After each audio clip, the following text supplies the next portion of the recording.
ফুয়াদ সে এখন অত্যন্ত পপুলার, তাকে আমার রেকগনিশনের কোনো দরকার নাই। তবু আমি মনে করি যে ফুয়াদ যে বক্তব্যগুলি দেয় সেই বক্তব্যগুলো হলো ইস্যু বেসড। পলিটিক্যাল পার্টি সারাক্ষণ একজন আরেকজনকে গালাগালি না করে ইস্যু বেসড পলিটিক্স করা উচিত এবং ফুয়াদের বক্তব্যের সেগুলি উঠে আসে। তারপরে আছে আমাদের ব্যারিস্টার মিলি, সে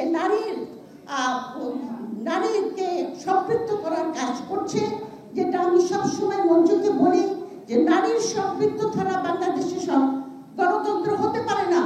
50% লোককে বাইরে রেখে সেখানে কোনো গণতন্ত্র হতে পারে না।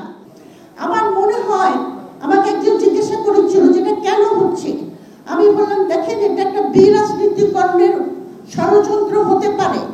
কারণ আপনি যখন রাজনীতিবিদদেরকে মেলাইন করে দেন এবং রাজনৈতিক দলকে আপনি মেলাইন করে দেন, তখন প্রতিষ্ঠান হিসেবে রাজনৈতিক দলদের টিকে থাকা খুব মুশকিল হয়ে যায়।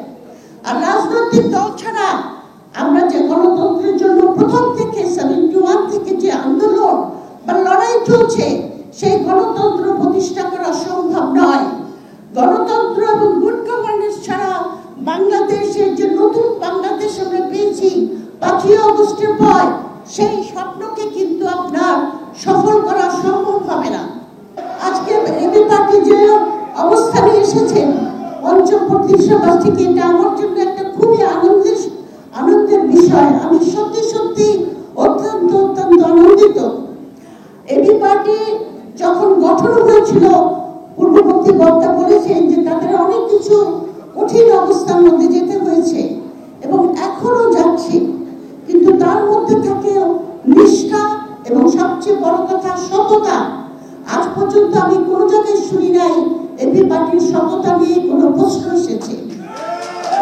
এই সততা খুব ইম্পর্টেন্ট আমাদের রাজনীতিতে। আজকে আমাদের দেশের এই সম্ভাবনার দ্রুত দেশটা দুর্নীতির জন্যই আপনার অতল গহ্বরে তলিয়ে যাচ্ছে।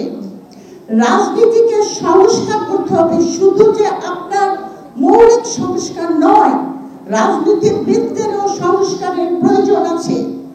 এবং একটা জিনিস মনে রাখতে হবে, যেটা এবি পার্টির মধ্যে আমি দেখেছি, সেটা হলো যারা ফার্স্ট কাউন্সিল করেছেন, দলের মধ্যে গণতন্ত্র এনেছেন, আমি আশা করি এটা এবি পার্টি ধরে রাখবে। দ্বিতীয়ত হলো যখন নির্বাচন আসবে, তখন এবি পার্টিকে আমি দেখতে চাই যে তারা এমন লোকদেরকে আপনার নির্বাচনে নমিনেশন দেবে যেটা তৃণমূল থেকে নাম উঠে আসবে, উপর থেকে